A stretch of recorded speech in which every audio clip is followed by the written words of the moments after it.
Okay, we're back. Surprise! We're back. Okay, I'm here with John Shadowens. We're talking about all kinds of things. He's written a book called Legacy Lost. There's just so many different topics, but one of the things that the people on Facebook really wanted to talk about, one of the things that I talked about, or, kind of posted as a teaser about the book is your children in activities. And my husband and I have this conversation often. I wanted to start my son in baseball the first year he could. He was 4, almost 5, and I was so excited. We've got to get him out there. We've got to get him socializing with others. I've stayed at home with him. He's kind of shy. It's important to do. And he agreed, yeah, I think sports are great, but maybe not when he's just, getting out of the pull-ups. Right. So, we had many conversations about that. But I know families that have the rule of one activity a season, and that'll be plenty for you. And I'm telling you what, I know kids his age, and he's 9, that are in sport A, B, C, D, not seasonal. I'm talking summer camp, boot camp, all-star camp. We're going to Notre Dame. What in the world, over your 25 years of experience, is your suggestion or opinion for activities? How many? Is it detrimental? Is it beneficial? My opinion is shaped by 2 different entities. One is the Search Institute. And now when I say, if we really take time to unpack this, it's going to sound maybe a little bit contradictory, but I'll clear that up. What Search Institute says is that your kids need to be in pro-social activities to gain exposure to different sets of skills, hobbies, interests, talents, abilities. And in doing that, they will meet more people who will be developmental asset builders for them. Positive, relational, caring, supportive. You're learning discipline. You're learning sportsmanship, ideally. Well, yeah, and you never know if that's going to be a coach, a scout leader, a youth pastor, a piano teacher. People find mentors all over the place. Now, having said that, I'm also a big fan of a guy named Dr. Kevin Lehman, who is a great authority on kids and families, and a very renowned and respected author. And he subscribes to the one activity a season rule. And I happen to agree with that. When my daughter was young, once a season, we tried soccer, we tried gymnastics, we tried piano, we tried, just a dance and a bunch of different things. Now, did you have the rule, if you start, you're going to finish the season or the unit? Or a certain number of lessons. Do you think that's important? I think it is, because it teaches kids perseverance, but we did it also to see what her thing would be. Yes, that's what we did. And we learned kind of early on that she's maybe not as inclined towards athletics as she is towards the arts. Right. And so then naturally, instead of trying to make her into being some star athlete, let her go with, what's in her wheelhouse. And I think where some parents go a little off the rails is if they see some... And parents do go off the rails. Boy, do we ever. And I've got several friends that do that, and they'll, I'm guilty. Well, just because a kid can throw a ball well doesn't mean he's going to be the next, Golden Glove. Right. We don't have to. We've gone a little crazy with, I think, the traveling teams and the year-round camps, and we got to hire the batting coaches and everything, because unless they get a scholarship and become pro, you've wasted your money. Yeah. What happened to sport for the sake of sport? Athletics for the fun of competition, making some friends, getting out, getting some exercise, that kind of thing. And even, and I always remember before my children were in sports, looking at the parents going, they're vicariously living through their children. Sure. They obviously did not get it out of their system. Now, let me tell you what happened whenever my kid got to the sport playing age. Okay? It got stupid because, like with our daughter, we let her try different things. She was good at this, good at this. She was excellent at softball. We're talking 7 and 8 years old, hitting home runs, hitting triples, hitting doubles. And after 2 years of it, and we were very excited, she said, okay, I'm done. Yeah. So then we were stuck with, do we force her because we know she's good? Is she maybe burning out? Or do we say, okay, we're not going to force you because it's what we want. We let her quit. How do you make the decisions like that, John? Here's what I would advise every parent who's listening that's concerned about their kids. I have several mentors in my life, and one of the most brilliant, and I can't go on an interview or public speaking without acknowledging Hal Hamilton. Is just an amazing man, and he's taught me so much about life. And we did youth ministry together, and he was really a mentor there. And one of the things he says that just really resonates with me is we are such an achievement-oriented society that we need to stop and celebrate kids for who they are and not what they do. Yeah. In other words, you have worth to me whether or not you are the MVP. Yeah. Yes. Whether or not you're the fastest, best, and this is, you were talking, it's easy to go off on athletics, but I know people who are, if your kid plays piano, then they must be a virtuoso. I want them to, be the featured piano player at church, and if they don't get the starring role in the Paradise Alley Players, then something terrible happened. And just, we had another Tuesday suicide over Paradise Alley Players not getting the lead part. What happens if we just celebrate kids? I'm kidding, by the way, by that. Please don't call me and go off on me. I was just joking.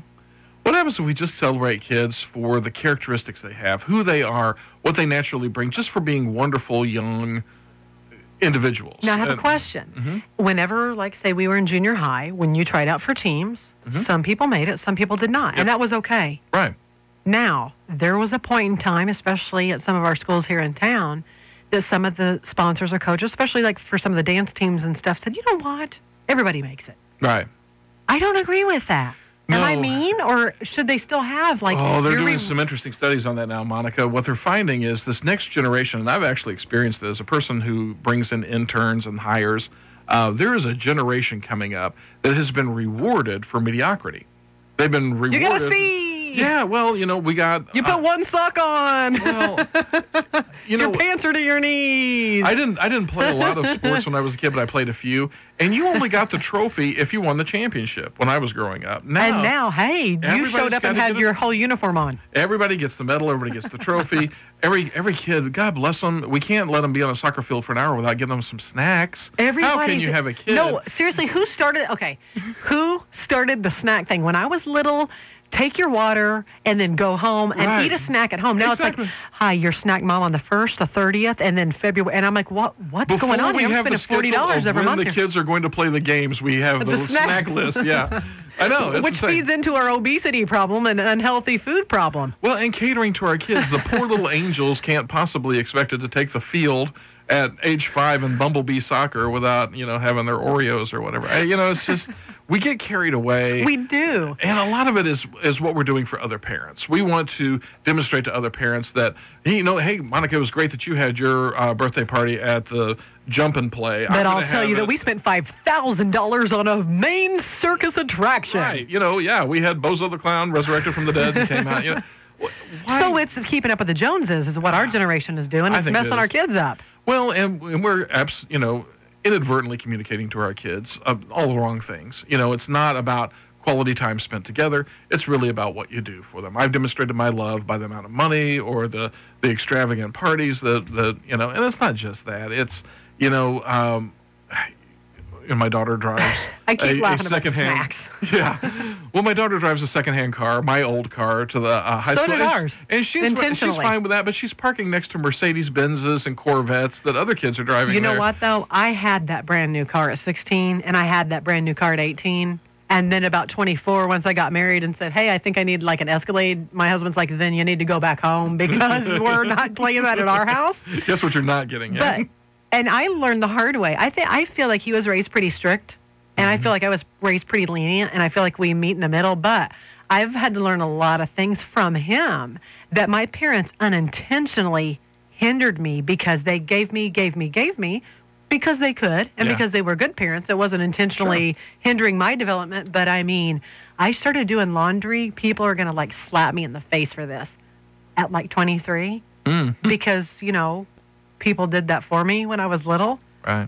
Now, my younger sister loved to clean, so she learned all that stuff, but I had no idea. So we intentionally, with our daughter, there was no way she was getting a brand new car because she would have been let down later on when she thought, well, I've always had a new one. Somebody better step it up. Well, yeah. I mean, think about I had nowhere to go but down. Oh, my poor daughter. If I had given her everything, God bless the poor guy that would marry her. Absolutely. Because that bar is going to be set so high for, I've gotten everything I've ever wanted. And I'm not saying some of the kids that are driving Mercedes aren't respectful or don't have jobs or things like that, because you can have things. And then I find it's a hard balance of what do we give them? What's your, I remember telling my daughter, we have to give you love and shelter and food. And the iPods and the Xboxes and all the cell phones, those are for fun privileges, and they will go bye-bye. Right. And some people think that they're being mean if they just ground their son or daughter from the phone. Well, there's a lot to be said for tough love and setting. my daughter, we had a lot of discussions whenever she was growing up, and I was just really straight with her.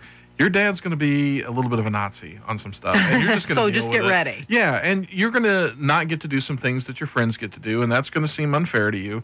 But just know that we love you, and that the rules that we have are because we want you to be healthy. And she's always been really, really good to respond to that. And I think most kids, again, like we talked, boundaries speak love. And if I'm going to err, I think I'd rather err on the side of being strict, not unreasonably strict. I mean, my daughter can certainly talk me out of a few things if she's got. Absolutely. But overall, she lives a pretty tight code of expectations and responsibilities, and she rises to it and seems to function very well within it. And the parents that I see that do that, as long as they're not being brutal with their rules, and being completely unreasonable and unfair. It's a hard line to walk. It can be. Because I feel like every child needs to be parented differently, and I feel like if they haven't broken your trust or given you a reason not to trust them, you should give them some slack. But when they do, you've got to pull the reins in, and it's a hard place to be. Well, and it really comes down to how well do you know your kid? Because there's a sweet spot in parenting every child. And we all want to believe this is our little tiny baby that couldn't possibly be doing anything, which brings me to the point of I have a lot of friends who have teens right now. Yeah. And I'll tell you what we considered sex when we were 12 to 18 is not what the heck is going on today. No, that's absolutely right. And I was brought to my knees almost, thinking, what in the world's going on, when I started talking to some of these teens that were being really honest with me.